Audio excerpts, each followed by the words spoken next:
தென்சென்னையில் அமைந்துள்ள மடிப்பாக்கம் ஸ்ரீ ஐயப்பன் ஆலயத்திலிருந்து வந்துள்ளோம். இந்த மீட்டிங்கு வந்து அனைத்து பத்திரிகைகளுக்கும் எங்களது மனமார்ந்த நன்றியும் வணக்கத்தை தெரிவித்துக் கொள்கிறோம். வருகின்ற 11/4/2025 வெள்ளிக்கிழமை காலை 8:30 மணியிலிருந்து 10 மணிக்குள்ளாக நமது ஸ்ரீ மடிப்பாக்கம் ஐயப்பன் ஆலயத்தில் புனருத்தாரண அஷ்டபந்தன மகா கும்பாபிஷேகம் இனிதே நடைபெற உள்ளது. பத்திரிகை நண்பர்கள் அனைவரும் தவறாமல் வந்து கலந்து கொண்டு இந்த வைபவத்தினை கவர் செய்து வெளி உலகத்தை தெரியப்படுத்துமாறு கேட்டுக்கொள்கிறோம். இந்த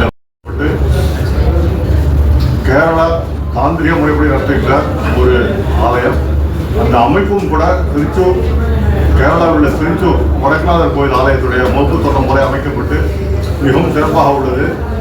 நமது தமிழ்நாட்டில் இந்த மாதிரி கோயில் அமைப்பு இதுதான் முதல் தடவை என்பதை பெருமையுடன் தெரிவித்துக் கொள்கிறோம்.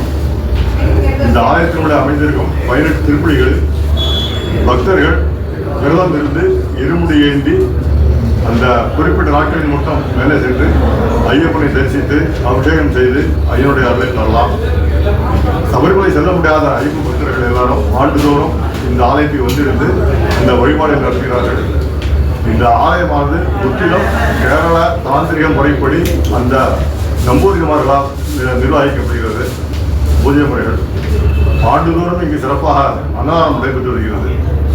கார்த்திகை மாதம் 1ஆம் தேதி சுமார் 4000 to 5000 பக்தர்கள் வரை வந்திருந்து மாலை அணிந்து விரதம் இருந்து அங்கேயே இருமுடி கட்டிக்கொண்டு சபரிமலை செல்கிறார்கள். சபரிமலை செய்ய முடியாத சில வயதான நண்பர்களும் மற்றும் மாற்றுத்திறனாளிகளும் நமது ஆலயத்திலேயே அந்த படியேறி ஐயனை தரிசிக்கிறார்கள். இந்த வைபவத்திற்கு, இந்த மகா கும்பாபிஷேகத்திற்கு நீங்கள் அனைவரும் வந்திருந்து பக்தர்களுக்கு இந்த தகவலை தெரிவித்து வெறுந்தலான பக்தர்கள் வருமாறு அழைப்பு விடும்படி கேட்டுக்கொள்கிறோம்.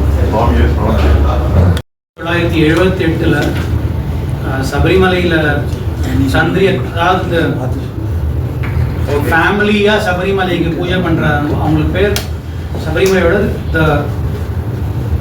தாரணன் மடம், செங்கனூரில் இருக்கிற தாரணன் மடம், அந்த ஃபேமிலியில தான் சபரிமலையில் இருக்கிற ஐயப்பனுக்கு பூஜை பண்ணணும்னு சொல்லிட்டு பரசுராம மகர்ஷியால் அமைக்கப்பட்ட, அவங்களுக்கு பொறுப்பு கொடுக்கப்பட்டது.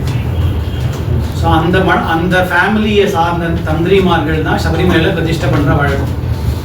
1950s சபரிமலையில் ஃபயர் ஆக்சிடென்ட் நடந்ததுக்கப்புறம் பிரதிஷ்டை பண்ணும் போது தாரணன் மடம் பிரம்மஸ்ரீ சங்கரன் நம்பூதிரியை வந்து பிரதிஷ்டை பண்ணார் 1950s. அவரோட ஃபர்ஸ்ட் சன் தாரணன் மடம் நீலகண்ட தந்திரி தான் வந்து 1978 மடிப்பாக்கம் ஐயப்பன் கோயிலோட பிரதிஷ்டை பண்ணவர். இப்போ இந்த 2025 47 வருஷங்கள் கழிச்சு 2025 பிரதிஷ்டை பண்ண போகிறது அந்த நீலகண்ட தந்திரியோட தம்பியோட பேரன், பையனும் பேரனும். அவங்க பேர் தாரணன் மடம் பிரம்மஸ்ரீ மோகனரு தந்திரி, தாரணன் மடம் பிரம்மஸ்ரீ மகேஷ் தந்திரி. ஸோ சபரிமலையில் எப்படின்னா, இப்போது இதை உங்கள் இன்ஃபர்மேஷனுக்காக சொல்கிறேன். அந்த தாரணன் மடத்தில் 3 பிரதர்ஸ் இருந்தாங்க. நீலகண்ட தந்திரி, தாரணன் மடம் பிரம்மஸ்ரீ நீலகண்ட தந்திரி, பிரம்மஸ்ரீ மோகனரு தந்திரி, மகேஸ்வர தந்திரி, பிரம்மஸ்ரீ ஸ்ரீகிருஷ்ண தந்திரி. ஸோ ஒவ்வொருத்தருக்கு மாறி மாறி வரும். இப்போது இந்த வருஷம் இப்போ சபரிமலையில் பார்த்தீங்கன்னா பிரம்மஸ்ரீ ராஜீவர தந்திரியும் அவர் சொன்ன தான் பண்ணுறாங்க.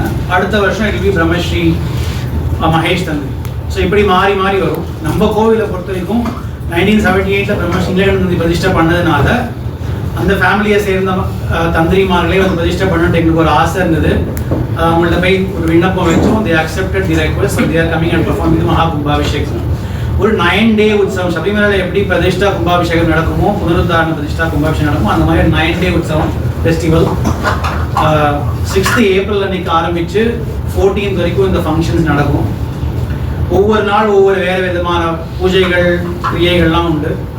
11th அன்னைக்கு கார்த்தால 8:27 to 9:57 AM ரிஷப லக்னத்தில் சுவாமிக்கு அஷ்டபந்தன மகா கும்பாபிஷேகம் நடைபெற இருக்கு.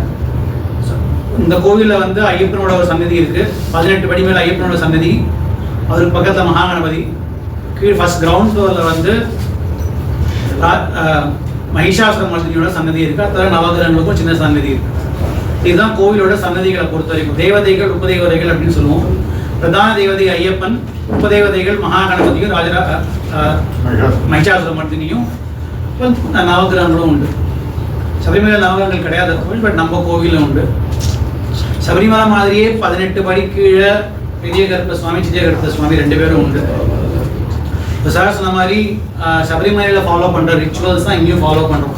எப்படி சபரிமலையில் லேடிஸ் மேலே போகக்கூடாது, அதே மாதிரி மடிப்பாக்கம் ஐயப்பன் கோயில் லேடிஸ் மேலே அலோடு இல்லை, கீழேன்னு பார்க்கலாம் சுவாமியை. இதை தவிர முக்கியமான விஷயங்கள் என்னென்னா இந்த ஸ்பெசிஃபிக் ரெனோவேஷனை பொறுத்த வரைக்கும் காணிப்பையூர் மனைன்னு சொல்லிட்டு கேரளாவில் வேர்ல்டு ஃபேமஸ் டெம்பிள் ஆர்கிடெக்ட்ஸ் அவங்க தான். இப்போ திருஷூர் கோயிலாக இருக்கட்டும், குருவாயூர் கோயிலாக இருக்கட்டும், அவங்க தான் கேரளாவில் டெம்பிள் ஆர்கிடெக்சர் ரெனோவேஷனுக்கு அவங்க தான் தே ஆர் தி அத்தாரிட்டி.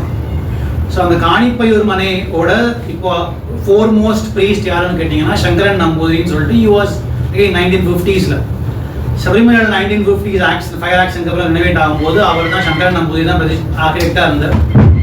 அவரோட பேரன் காணிப்பையூர் மனை ஸ்ரீ கிருஷ்ணன் நம்பூதிரி தான் இப்போ நம்ம மடிப்பாக்கம் ஐயப்பன் கோயிலுக்கு ஆர்கிடெக்ட். அவங்க டீமை சார்ந்த திருநாவாயான்னு ஒரு ஊர்லேருந்து ஸ்ரீனிவாசன் ஒரு ஷில்பி தான் டெம்பிள் ஷில்பி. அப்புறம் கோவிலுக்கு ஒரு ஜோல்சியர் வேணும். இந்த மாதிரி முக்கியமான ஃபங்க்ஷன்லாம் பண்ணும்போது ஜோல்சியர் வேணும். அது வந்து கைமுக்கு மனைன்னு சொல்லிட்டு ட்ரிஷூர் பக்கத்தில் இருக்கிற ஊரில் கைமுக்கு மனை பிரம்மஸ்ரீ நாராயணன் நம்பூதிரி தான் டெம்பிளோட ஜோல்சியர். ஸோ எல்லாமே டாப் நாச் வெல் லேர்னட் பீப்புளை வச்சு சுவாமியோட அருளால் பண்ணுற ஒரு மகா கும்பாபிஷேகம். அது நீங்கள் எல்லாரும் வந்து கலந்துக்கணும், உங்கள் ஃபேமிலியோட வந்து கலந்துக்கணும். அண்ட் உங்களோட please help spread the word also. ஏன்னா 18 படி மேலே சபரிமலைக்கு அப்புறம் 18 படி மேலே பிரதிஷ்டை பண்ண ஃபர்ஸ்ட் கோவில் மடிப்பாக்கம் ஐயப்பன் கோவில் தான். அதனால் நிறைய ஜனங்கள் வந்து உத்தர சபரிகிரீஷம் அப்படின்னு சொல்லுவாங்க, அதாவது நார்த் சைடில் இருக்கிற சபரிகிரீஷம் அப்படின்னு. ஸோ அந்த நியம நிஷ்டைகள் ஃபாலோ பண்ணுறதுனால அந்த நீங்கள்லாம் வந்து கோவிலை பார்ட்டிசிபேட் பண்ணி கும்பாபிஷேகத்தில் please help spread the word. இந்த கும்பாபிஷேகத்தை ஒட்டி இன்னொரு முக்கியமான ஈவெண்ட் என்ன ஏற்பாடு பண்ணியிருக்கோம்னா, for the first time in Chennai ஒரு 100 மெம்பரை வச்சு செண்டமேளம் ஆன்சாம்பிள் நடக்க போகிறது. எப்படி திரிஷூர் போகிறதுல மோர் தென் 150 மியூசிஷியன்ஸ் இருக்குமோ அந்த மாதிரி அந்த அளவு கிராண்டியரோட we are going to have a chendamelam 1 hour chendamelam performance by Kerala musicians from Kerala. அதுலேயும் எல்லாரும் வந்து கலந்துக்கணும். அதே அந்த செலிப்ரேஷன் மோடு வந்து அதை ஆம்பிளிஃபை பண்ணுறதுக்காக இந்த மாதிரி ஒரு கிராண்ட் ஸ்கேலில் ஒரு ஏற்பாடு பண்ணியிருக்கோம். அதுவும் அவசியம் வந்து கலந்துக்கணும் எல்லாரும்.